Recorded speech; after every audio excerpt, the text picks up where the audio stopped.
Hello students, जय CLC। मैं Kishore Shekhawat, faculty physics, team CLC Sikar. आज फिर हम कंजर्वेशन ऑफ मोमेंटम के जो एग्जाम्पल्स पढ़ रहे थे उसके आगे पोर्शन स्टार्ट करते हैं, जिसमें अगला पार्ट अपना है वो है गन बुलेट सिस्टम। जैसे आप देख पा रहे हैं ये कोई गन है, इसको अपन ने एक सरफेस पे रखा हुआ है और उसके बाद कुछ प्रॉपर्टी में देख लें आप। इसका मास कितना गन का है, कैपिटल M, इसमें बहुत सारी बुलेट्स हैं। जैसे इसको अपन यहाँ से ट्रिगर दबाएंगे, ट्रिगर दबाने पर क्या होता है बेटा जी, इसके अंदर जो केमिकल एनर्जी होती है वो केमिकल एनर्जी यहाँ पे क्या होता है, काइनेटिक एनर्जी में कन्वर्ट होती है। क्लियर। अब इसमें या तो देखो, अगर मैं ओनली इसको मानता हूँ सिस्टम, बुलेट को अपन सिस्टम मानते तो बुलेट पहले रेस्ट में थी और फिर ये क्या कर रही है, उसको एक मोमेंटम मिल रहा है m/v। आप ध्यान दें, एक अकेली सिंगल बुलेट का मोमेंटम पहले 0 है, बाद में कितना m/v बन रहा है। इसका मतलब उस पर तो कोई F एक्सटर्नल लग रहा है, पर पूरी सिस्टम की बात अपन करेंगे तो वहां पे बुलेट गन सिस्टम कहलाएगा। इसका मोमेंटम जितना उस तरफ है उतना ही इस तरफ होगा, दोनों कैसे होंगे, इक्वल अपोजिट, और नेट यहाँ मोमेंटम कितना 0 रहेगा।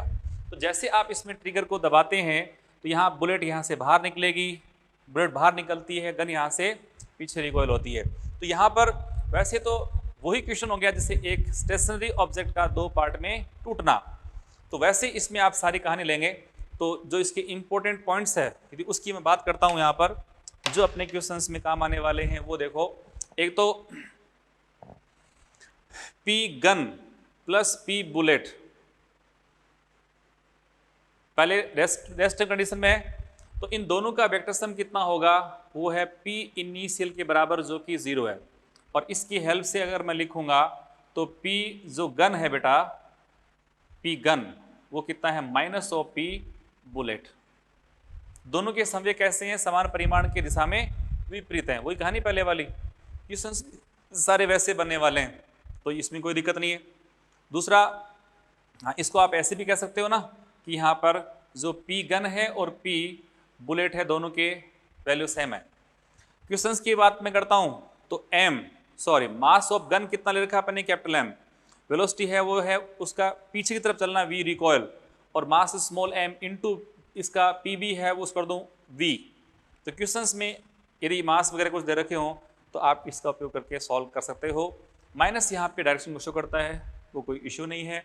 बाकी प्रोसेस पहले वाली जितनी काम आने वाली है। अगर मैं ये कहता हूँ कि यहाँ जो रासायनिक ऊर्जा है उसका काइनेटिक में कन्वर्जन होता है, यदि कुल ऊर्जा रासायनिक है वो K में, रासायनिक ऊर्जा से K काइनेटिक एनर्जी बनती है तो K है कितनी, K1 प्लस K2। तो इसकी पूरी कहानी तो वही है जो अपन ने पीछे डिस्कस करा है, तो वहां समय अपन खराब नहीं करेंगे। तीसरा पार्ट देखो आप। तीसरे पार्ट में जैसे अपन इसमें ट्रिगर को दबाएंगे बुलेट यहां से बाहर निकलेगी, तो आप बताना मुझे कि इस बंदूक में गति की प्रवृत्ति पीछे की तरफ है कि आगे की तरफ। बंदूक में गति की प्रवृत्ति या गति जो होगी वो पीछे तरफ होगी। इसके पीछे तरफ होने पर यदि इसको मैं फ्रिक्शन फुल सरफेस पे, घर्षण सरफेस पे रखता हूं तो गति प्रवृत्ति के पीछे होने पर इस पे एक लगता है प्यारे बच्चों घर्षण बल, जो किस तरफ होगा, आगे की तरफ। ये इस पे लग रहा है फ्रिक्शन फोर्स।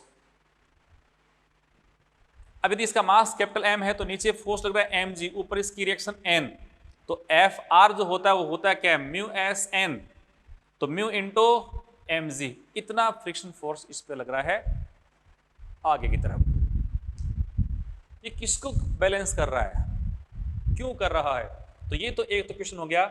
इसको यहां बनाए रखने के लिए हमें फ्रिक्शन फोर्स कितना चाहिए, वो बेटा जी है म्यू mg। म्यू यहां पर है घर्षण गुणांक, वो कोई दिक्कत नहीं है, वो आप बना सकते हो।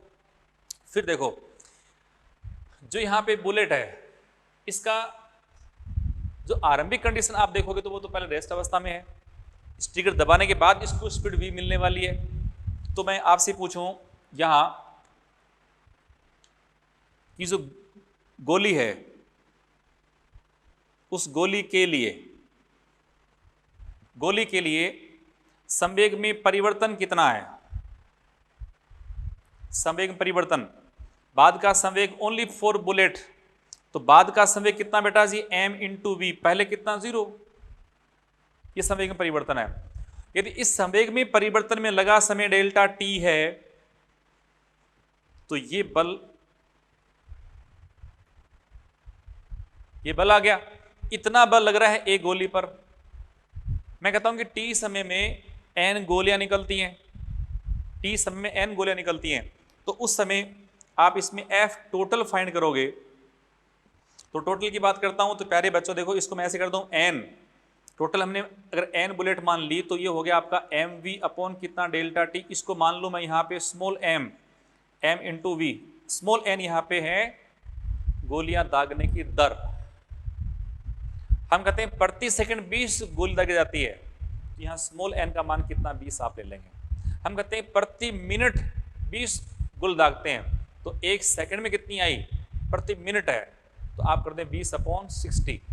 एक सेकंड का आपको यहां वैल्यू पुट करना है। अब सुनो जी, यहां अगर डायरेक्शन के साथ मैं लिखूं ना, देखो F ये डेल्टा P, तो mv ये दाईं तरफ है, तो ये तो इस दाईं तरफ हो गया, तो ये F टोटल भी आप देखो किस तरफ है, ये भी दाईं तरफ लगाना। तो जो गोलियां हैं उस पर बल किस तरफ है, दाईं तरफ। तो न्यूटन के तीसरे नियम के अनुसार बंदूक पर बल किस तरफ लगा, पीछे की तरफ। तो यहां पे इस कंडीशन को आप न्यूटन के तीसरे नियम, सॉरी न्यूटन के गति के तीसरे नियम के साथ साथ इसको आप रेखीय संवेग संरक्षण के नियम से भी एक्सप्लेन कर सकते हो। दोनों नियम यहाँ पे काम आ रहे हैं, एक तो कौन सा COLM, और दूसरा इसमें आ रहा है न्यूटन की गति का तीसरा नियम यानी क्रिया प्रतिक्रिया नियम भी इसमें आप काम में ले सकते हो। समझे? तो ये बात आप आ गई। अच्छा, अब बलों का बैलेंस की मैं बात करता हूं, तो आप यहां समझ चुके हैं कि गोली पे बल कैसा लग रहा है, दाईं तरफ, बंदूक पे कैसा, पीछे। तो बंदूक पे जो पीछे बल लगा, जो बंदूक पे पीछे बल लग रहा है प्यारे बच्चों, तो पीछे जो बल लग रहा है उसका मान कितना आ गया, ये है mn इंटू वी, और इस पे आगे फोर्स कौन सा आपका म्यू mg।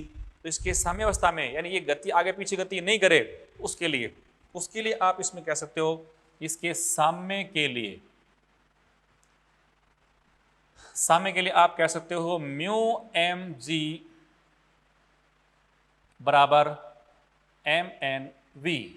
इससे अच्छे क्वेश्चन आपसे पूछे जा सकते हैं। बाकी क्वेश्चन अपन डिस्कस किए थे पहले, 2 ब्लॉक टूटने वाला, वैसे से आपके क्वेश्चन हो जाएंगे।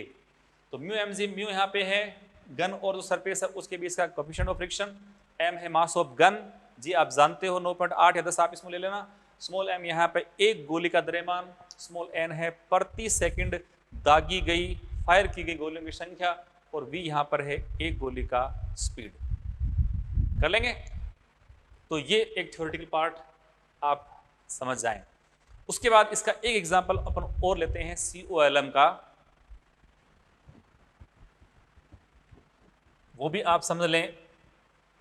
और वो है बेटे जी, किसी स्प्रिंग से M1 M2 दो मास है, उनको आप बांध दें, और बांधने के पश्चात उस सिस्टम को कुछ कंप्रेस कर दो या खींच दो, और खींचने के पश्चात या कंप्रेस करने के बाद उसको आप फ्री कर दो। तो फ्री करने के बाद आप उसमें क्या देखते हो, वो पूरी घटनाएं आप COLM से एक्सप्लेन कर सकते हो। जैसे मान लो ये कोई स्प्रिंग है, ये स्प्रिंग अभी अपनी प्राकृतिक लंबाई में है, इसका बल नियतांक है बेटा K, अभी इसमें कोई स्टोर्ड एनर्जी नहीं है। अब आपने क्या किया, इसे M1 M2 मास बांध दिए, और बांध करके आपने इसको कंप्रेस भी कर दिया, इसको आपने कंप्रेस कर दिया, और कंप्रेस करने के साथ साथ आपने M1 और ये M2 मास से बांध दिए। स्प्रिंग मान लो पहले इसकी लंबाई अधिक थी, और ये कंप्रेस करने के पश्चात मान लो इसमें x कंप्रेशन है, तो इसमें स्टोर्ड एनर्जी कितनी है, हाफ kx²। इतनी इसमें स्टोर्ड एनर्जी है, इतनी ऊर्जा इसमें संचित है। आपने इन दोनों को यहां पर फिक्स कर रखा है। ये भी पहले बेटा जी रेस्ट अवस्था में है, ये भी कैसा है, रेस्ट अवस्था में है। रेस्ट अवस्था में है तो अभी इसकी कंडीशन आप देखो, इनिशियली इसका पूरे सिस्टम का मोमेंटम कितना, 0 है, स्टोर्ड एनर्जी इसमें है, आप इसको कंप्रेस करके रखे हुए हैं। अब जैसे छोड़ेंगे, छोड़ जाने पे फिर क्या होगा, ये स्प्रिंग है, इसका फोर्स इस पे भी लग रहा है, ये फोर्स आपका 2 पे 1 का फोर्स हो गया, या ओनली मैं कहता हूँ 2 पे फोर्स हो गया इस तरफ, इसमें फोर्स लग रहा है आपका कौन सा F1, ये F1 F2 यहाँ पे स्प्रिंग फोर्स हैं, सिस्टम के अंदर डेवलप हो रहे हैं, इनको अपन बोलेंगे इंटरनल फोर्स। और इनका हमेशा क्या होगा, हर मोमेंट पे ये वैल्यू बदलेंगे, पर ये हमेशा कैसे इक्वल और अपोजिट होंगे, इनका रिजल्टेंट हमेशा कितना जीरो होगा, पर ये वेरिएबल फोर्स है, वेरिएबल फोर्स है। तो यहाँ जो सेगमेंट है ना, ये जो आपका M1 M2 है, इनके जो मोमेंटम मिलने वाले हैं वो भी हमेशा कैसे इक्वल और अपोजिट हैं, बट हमेशा कैसे वेरिएबल हैं, बदलते रहेंगे और लगातार इनका वैल्यू बढ़ता जाएगा। और जैसे ही ये ब्लॉक्स अपनी नेचुरल लेंथ पे आएंगे, वहां उसकी स्पीड होगी मैक्सिमम, फिर इसकी स्पीड जीरो होगी, तो एक्सपेंशन और होगा, फिर ये ऑसिलेट करना शुरू कर देंगे। परंतु मैक्सिमम स्पीड जो है उसकी उस कंडीशन तक आप आते देखोगे क्या कि बड़े इंपॉर्टेंट ध्यान रखना इसमें कि बाकी जो इससे पहले अपन एग्जांपल के थे वहां पर मोमेंटम के इक्वल ऑपोजिट थे, बट कांस्टेंट भी थे। पर यहाँ वाले में क्या है, जैसे ही इनको अपन रिलीज करेंगे तो पहले इस पे जो फोर्स है वो ज़्यादा होते हैं, फिर से आपके लगातार कम होते जाएंगे, और लगातार फोर्स कम होते होते जैसे ही ये आ जाएंगे मेन पोजीशन पर, इनकी स्पीड जाएगी मैक्सिमम। बात क्लियर? तो बाकी प्रोसेस वैसे ही है कि फाइनली मान लो इसकी वेलोसिटी हो चुकी है v2 और इसकी वेलोसिटी बाद में कितनी हो चुकी है बेटा v1, इसका मोमेंटम कितना हो चुका है p2, इसका हो चुका है बेटा जी p1, इसकी काइनेटिक एनर्जी k2, इसकी k1। बाकी प्रोसेस तो वो 2 सेगमेंट वाली ही इसमें आप लगा सकते हो। यहाँ बस फर्क ये है कि स्टोर्ड एनर्जी है इसका होता है डिवाइडेशन दोनों पार्टिकल्स में। तो अगर मैं यहाँ पे इस स्टोर्ड एनर्जी को डिवाइड करता हूँ तो देखो U है वो क्या है, k1 प्लस k2 के बराबर है। k1 k2 की बात करता हूँ तो k वापिस वही बात है p²/2m। p बेटा जी यहाँ पर है कांस्टेंट, p के कांस्टेंट होने पे आप इसको वापिस क्या लिखोगे, k1 रेशियो k2। तो उसी तरह से ये आपका है m2 रेशियो m1।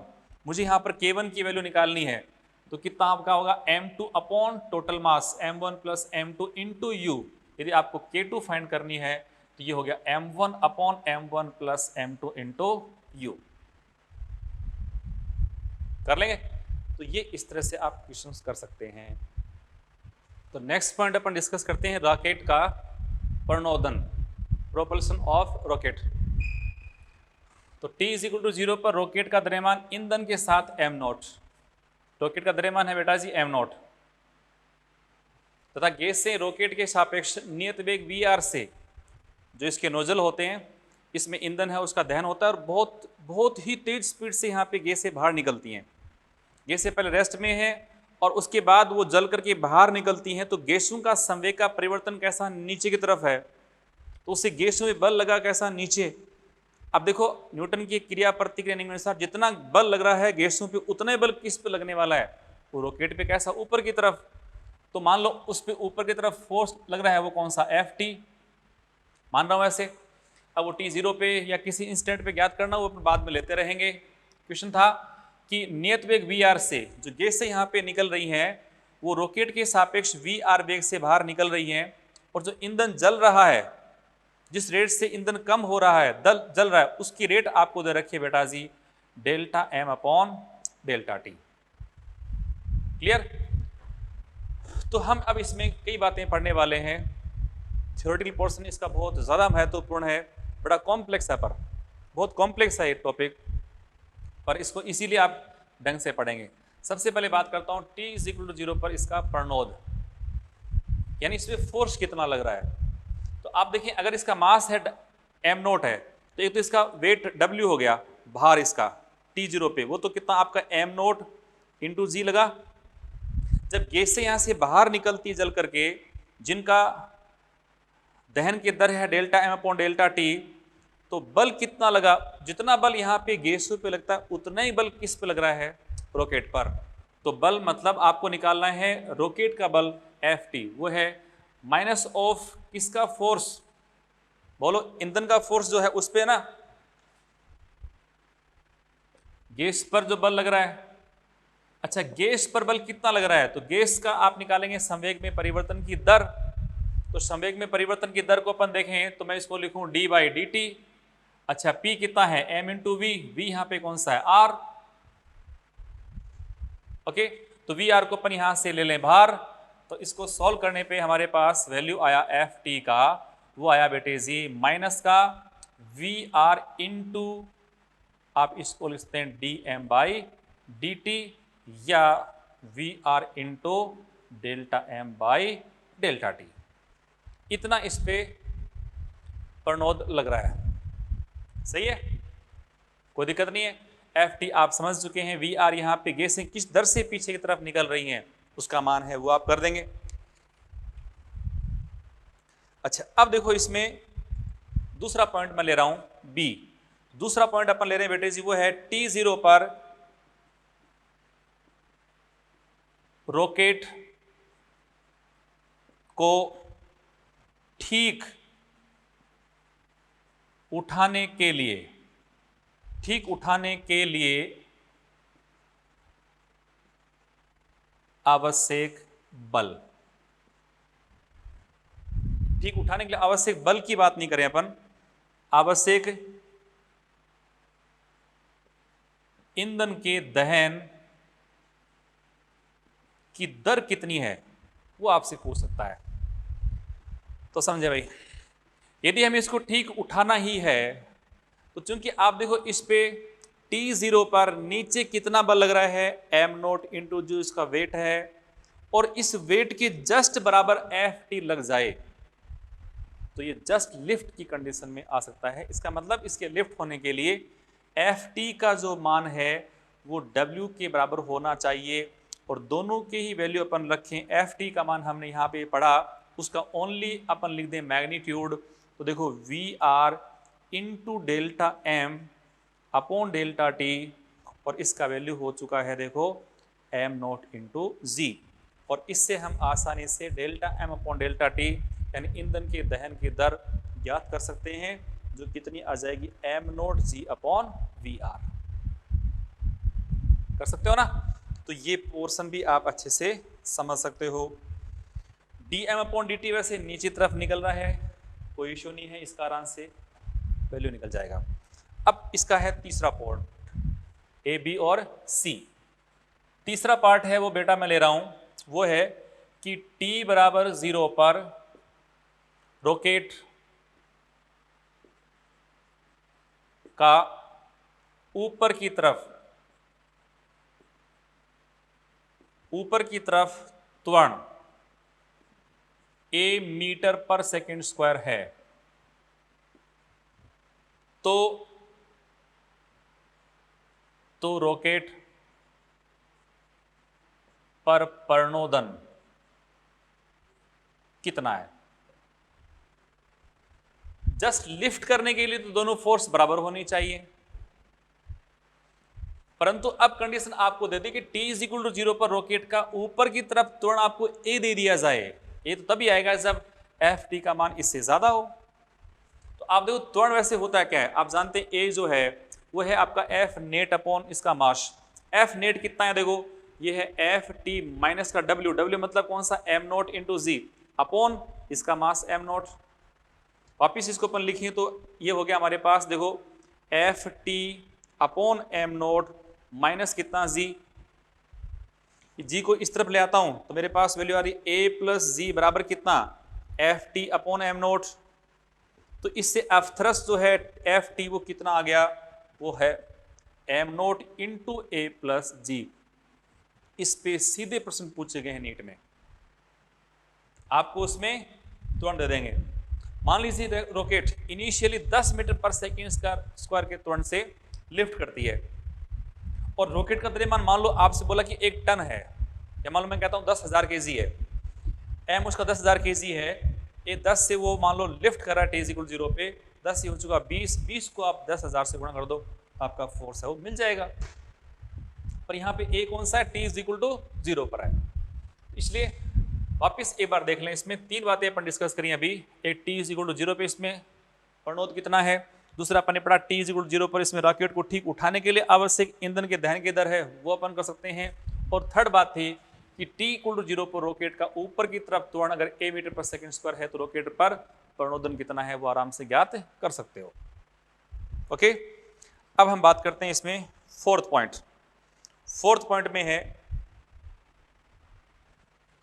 जैसे उसी ऑर्डर में अपन लें तो आपसे पूछ सकते हैं कि t इक्वल टू 0 पर डी पॉइंट है वो है t इज इक्वल टू 0 पर रॉकेट का ऊपर की तरफ त्वरण a मीटर पर सेकंड स्क्वायर करने के लिए ईंधन की दहन की दर कितनी है वो आपसे पूछ सकता है।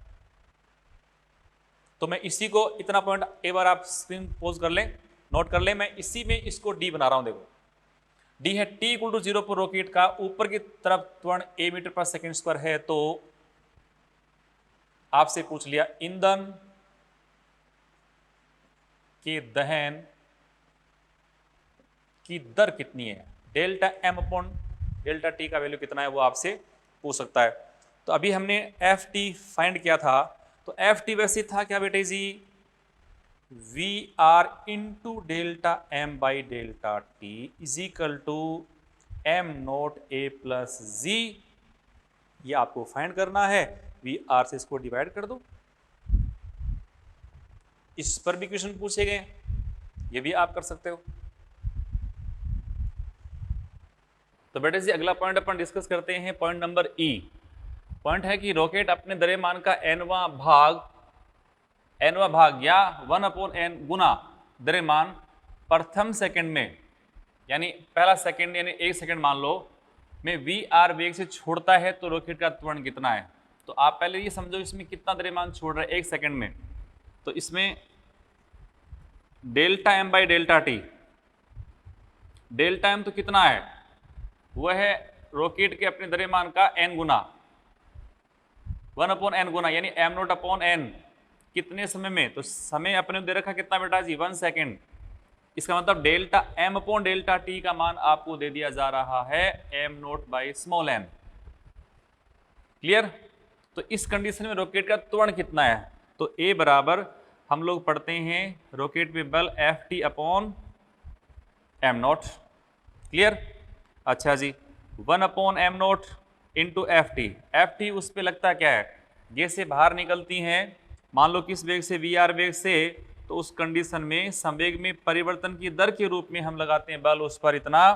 तो अब इसकी वैल्यू अपन लिख दें बेटे जी, तो देखो 1/m0 इंटू वी आर, और इसका वैल्यू हमने अभी फाइंड किया है वो है m0 बाई स्मॉल n, और m0 से m0 कैंसिल, तो आपके सामने है वी आर बाई एन, ये है इसका त्वरण। क्लियर।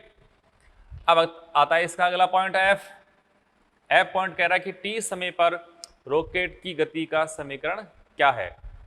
ऐसे क्वेश्चन आपसे पूछते हैं, तो टी समय पे रॉकेट की गति का समीकरण मतलब अपने को यहाँ पे त्वरण या उसका वेग है वो बताना होता है। टी समय उसका त्वरण कितना है, उसका वेग कितना है, वो हमसे पूछ सकता है। तो टी समय पे सबसे पहले मैं बात करता हूं कि टी समय पर उस पे त्वरण कितना है, त्वरण ए बराबर, तो नेट फोर्स कितना लग रहा था उसमें, आपको ध्यान है ऊपर की तरफ फोर्स था आपका F T minus M naught into G, ये था इसका weight upon M naught. Yes, तो ये इसका त्वरण है बेटे, हमारे पास इसका ए कितना आ चुका है, ये इसका ए बन गया। अब इसमें जो एफ टी वगैरह है, या अगर मान लो मैं इसको वेट के रूप में अगर लिख दूं पहले, तो एम नोट इंटू ए बराबर, इसको इससे मल्टीप्लाई कर दूं तो हमारे पास वैल्यू आ रही है एफ टी माइनस का एम नोट इंटू जी। अच्छा एफ टी वैसे है क्या, ये भी अपन ने पढ़ा था V R into delta M upon delta T, परिमाण के रूप में इतना ही है, माइनस का बेटा जी एम नोट इंटू जी। क्लियर। अब थोड़ी मैथमेटिक्स में ध्यान रखना पड़ेगा, वी आर अपन जानते हैं नीचे तरफ गैस निकल रही है, delta M upon delta T लगातार ये क्या हो रहा है, प्रति सेकेंड लगातार गैस का बाहर निकलना, दहन होने के पश्चात वो क्या कर रहा है, वो जो अपना रॉकेट है उसके द्रव्यमान को लगातार कम करता जा रहा है, इसलिए यहाँ पे ये कमी को दर्शा रहा है, तो आप इसके स्थान पे माइनस का delta M upon delta T का उपयोग करेंगे। समझे। तो ये हमारे पास इक्वेशन आ गई। अब मैं यहाँ पर एक क्वेश्चन इसमें ऐड कर रहा हूँ। क्वेश्चन ये देखो कि किसी समय, एक क्वेश्चन है आपके मॉड्यूल का ही क्वेश्चन है कि किसी समय टी पर रॉकेट का द्रव्यमान, किस समय टी पर रॉकेट का द्रव्यमान m बराबर है m नोट माइनस का म्यू इंटू टी, ये आपको दे दिया, किसी इंस्टेंट पर आपको m दे दिया। तो अगर इसका अपन करते हैं समय के सापेक्ष अवकलन, और समय के सापेक्ष अवकलन करेंगे तो delta m by delta T के रूप में इसको मैं लिख दूं तो m नोट तो कांस्टेंट है उसका 0 हो गया, और म्यू टी का बेटा जी कितना म्यू, यानी आप delta m upon delta T के स्थान पे क्या लिख सकते हो, माइनस का म्यू लिख सकते हो। क्लियर? तो इससे देखो हमारे पास यहां वैल्यू अब बनी m नोट इंटू ए बराबर, क्लियर?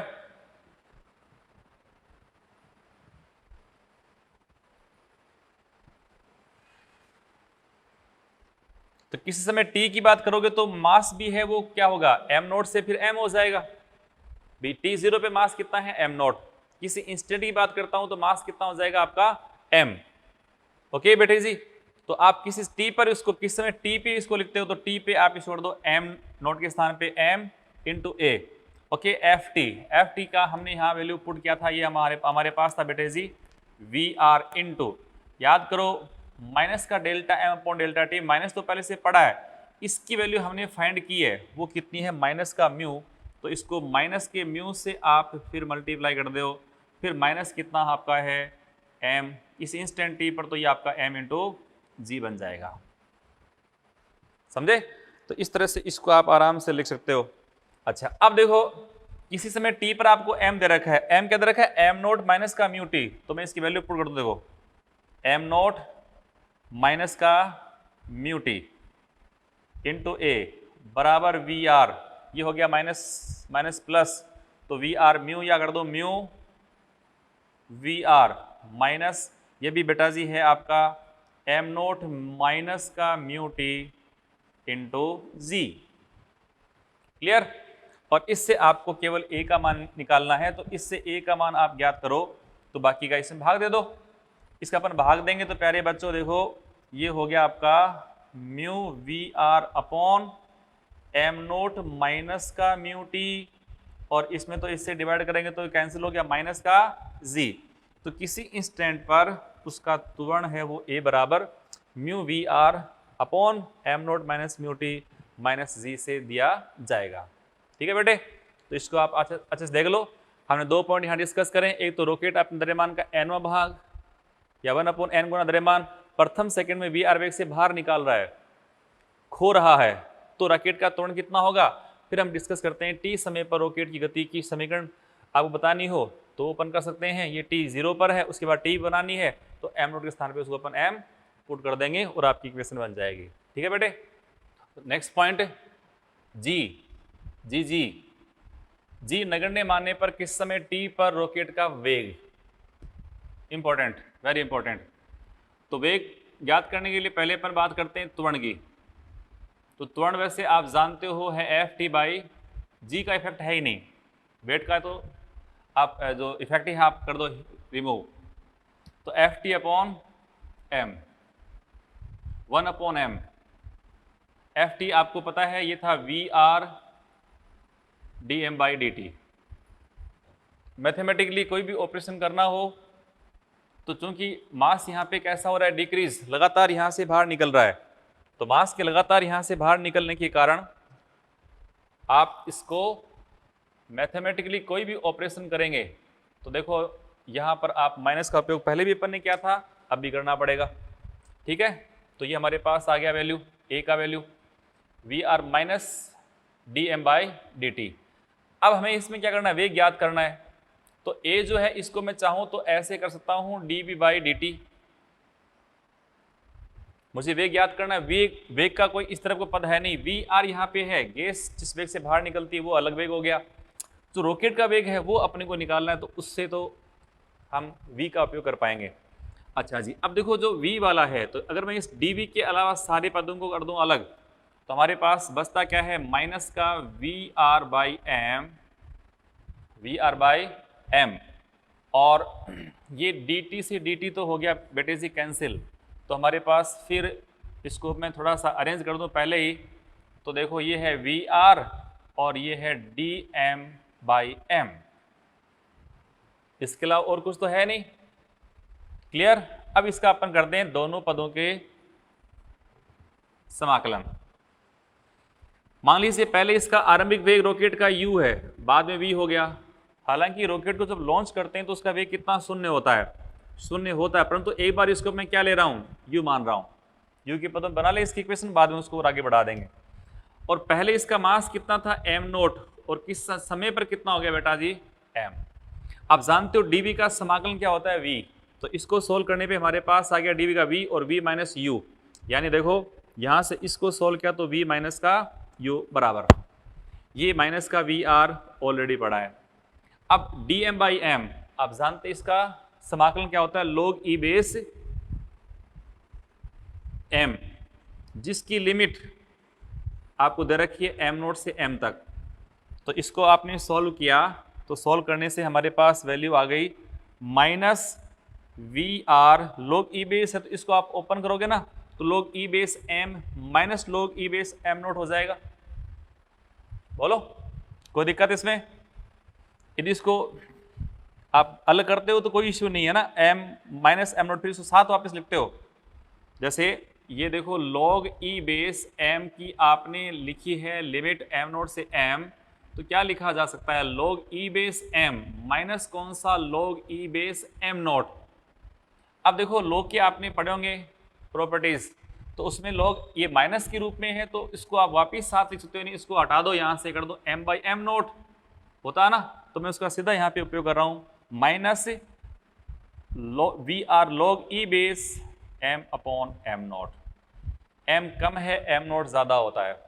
यदि आप इसको रिवर्स करते हो या माइनस कॉमन लेके फिर इसको लिखते हो, तो ये इसको उल्टा करेंगे तो माइनस एक हो रहेगा, उससे एक आपका हो जाएगा कैंसिल माइनस, तो प्लस भी आप इसको कर सकते हो। तो कुल मिला के देखो v माइनस का u बराबर, यदि इसको रिवर्स कर देता हूं तो ये हो जाएगा प्लस का, तो V R into log e base, ये बेटा जी हो गया m upon m naught upon m।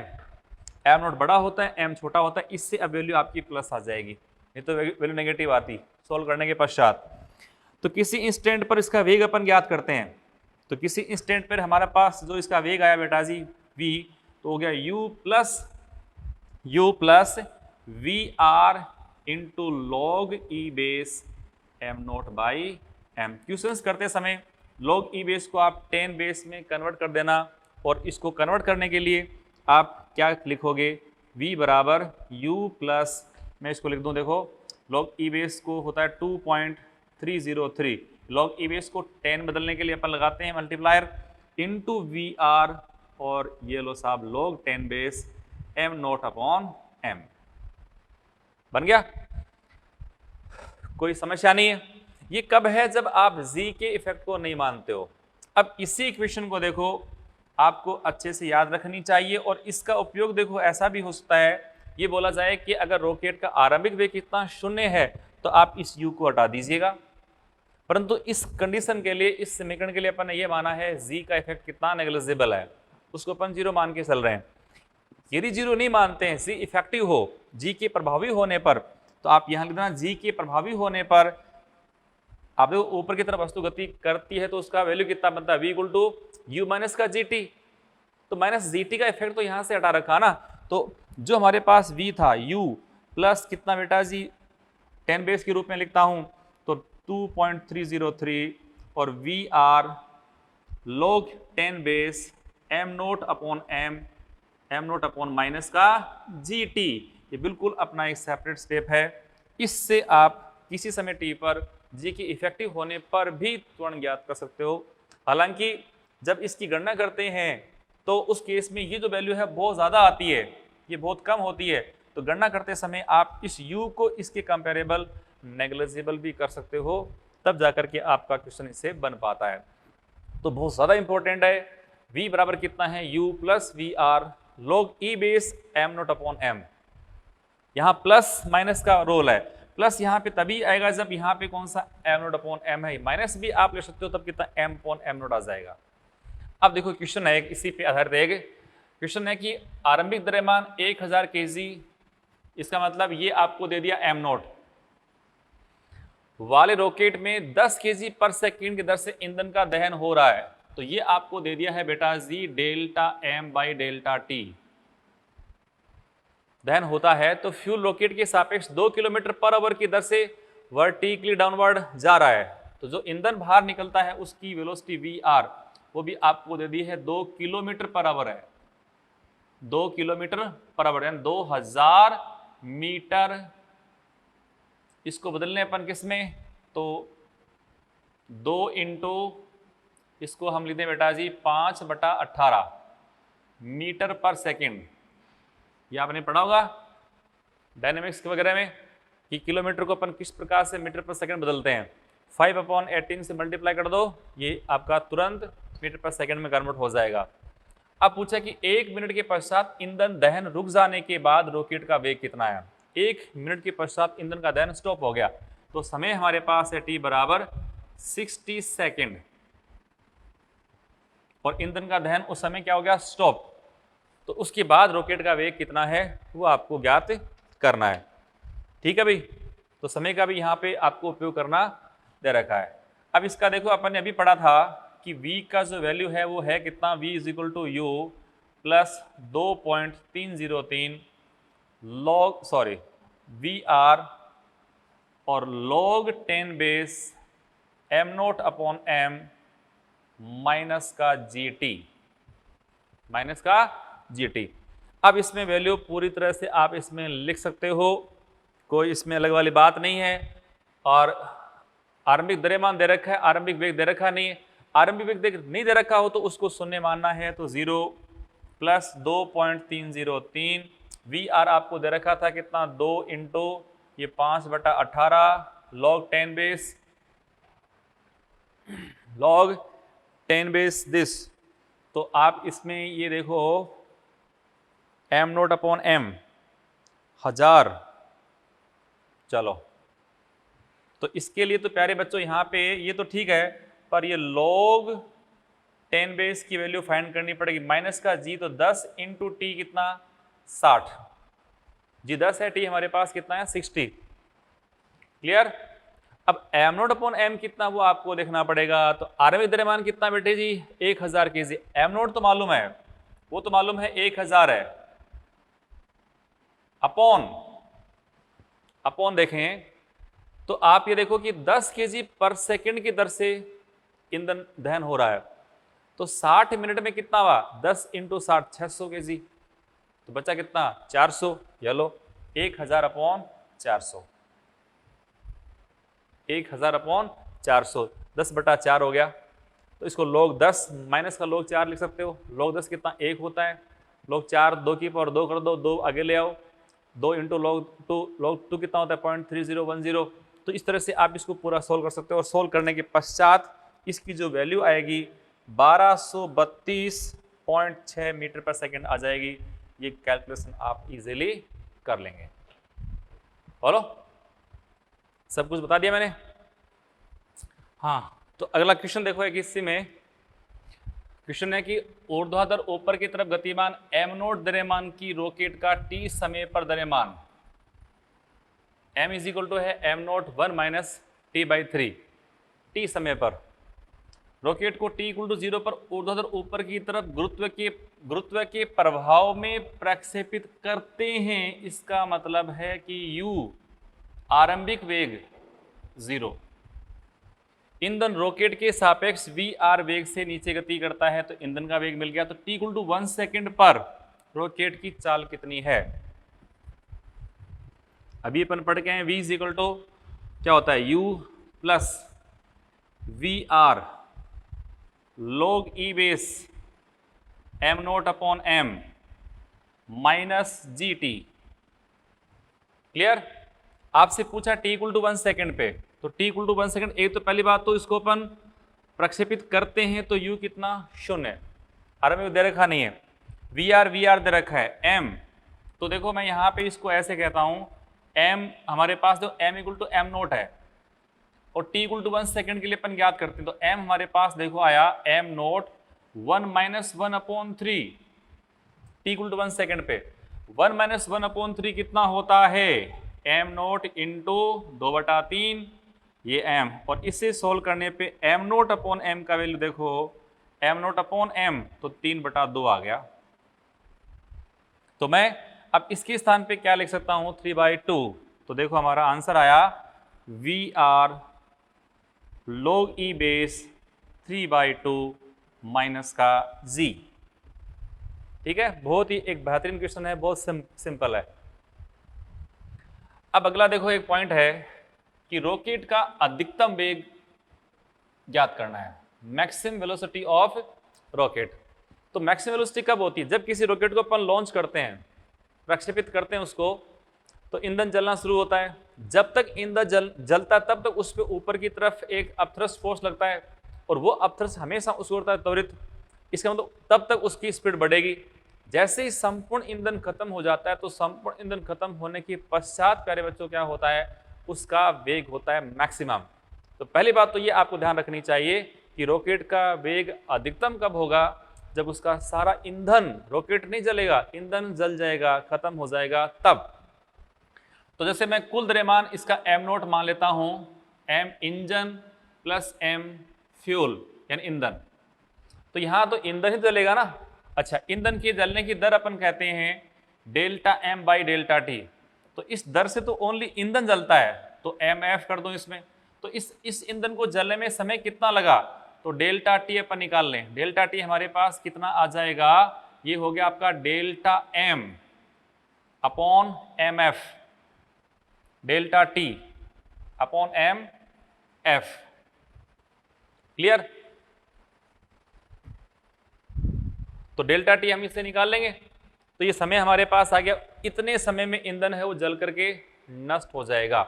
तो हमें इसमें पूछा क्या था बेटे जी, अच्छा, पर इसमें आपको ईंधन की जलने की दर रखी हो तो तभी इसका अपन मान ज्ञात कर सकते हैं। तो हमारे पास ये हो चुका है m0 कितना, me प्लस mr। ईंधन की जलने की दर अपन मान लें स्मॉल r। तो जैसे ये तो हमारे पास mf दिए जाने पर है ना, यदि ईंधन की जलने की दर रखी हो तब कैसे करेंगे। तो ईंधन की जलने की दर रखी हो तब r बराबर अपन कहते हैं बेटे जी delta m upon delta T. तो r दे रखा हो तो समय कितना लगा, डेल्टा टी बराबर हो गया प्यारे बच्चों डेल्टा m अपॉन r। अच्छा, डेल्टा m जो कि खर्च हो रहा है वो कौन सा है, m f upon small r। समझे। तो डेल्टा टी समय कितना लगा, जैसे मैं कहता हूं कि ईंधन का द्रव्यमान है वो 1000 केजी है, और मैं कहता हूं कि 200 केजी पर सेकंड ईंधन जल रहा है, 200 केजी पर सेकंड ईंधन जल रहा है। ध्यान करो, ईंधन में ईंधन का द्रव्यमान दे रहा हूं मैं, इंजन का मैं अलग से बोल रहा हूं। फिर सुन लो मेरी बात, हम कह रहे हैं कि अगर ईंधन का द्रव्यमान यानी mf है वो है 1000 केजी मान लिया मैंने, चलो, और मैं कहता हूं कि R बराबर 200 केजी प्रति सेकंड की दर से ईंधन जल रहा है। तो mf हमारे पास है, R दे रखा है। तो अब वैसे भी आप जानते हो कि 1 सेकंड में 2 केजी 200 केजी जल रहा है, 2 सेकंड में कितना हो गया 400, 3 में कितना 600, 4 में 800, और 5 में कितना हो चुका है 1000। ठीक है, तो 1000 केजी को जलने में पूरा समय कितना लगा, 5 सेकंड लग गया। तो 5 कैसे आया, m अपॉन r से आया ना। बस हमें इसमें डेल्टा टी मिल गया, वो समय मिल गया। आप इसको ऐसे कह सकते हो, वो समय मिल गया अपने को टी जिस समय सारा ईंधन जल करके नष्ट हो जाता है। तो वेग अधिकतम आपको ज्ञात करना है, तो उस समय वापिस इक्वेशन वही है। थोड़ा सा मैं यहां से पेज खाली कर लूं और वेग ज्ञात कर दूं, इसका मैक्सिमम ये आप शायद नोट कर चुके होंगे, तो मैं इसको हटाऊं यहां से। देखो,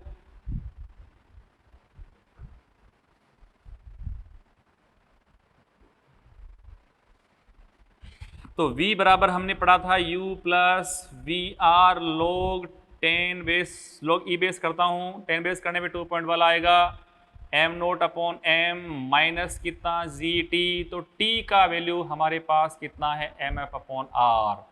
तो u आप अगर 0 लेते हो तो कितना हो गया 0 plus V R log E base, ये है आपका m0 अपॉन m। अब उस समय m भी शेष कितना रह गया, उस समय पर m कितना है, m इंजन रह गया। देखो और माइनस का g इंटू टी, टी आपका हो गया mf अपॉन स्मॉल r। इससे आप अधिकतम चाल ज्ञात कर सकते। देखो m है क्या, किसी क्षण पर, किस समय पर उसका द्रव्यमान है।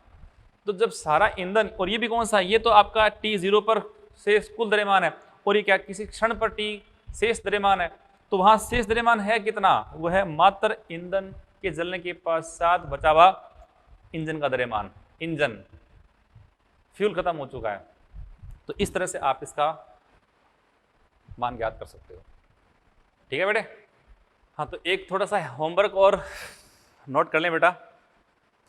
तो इसमें एक तो स्टेज फर्स्ट जो है उसमें क्वेश्चन 47 से 50, स्टेज सेकंड इसमें क्वेश्चन 38, और स्टेज थर्ड इसमें क्वेश्चन आपका 25।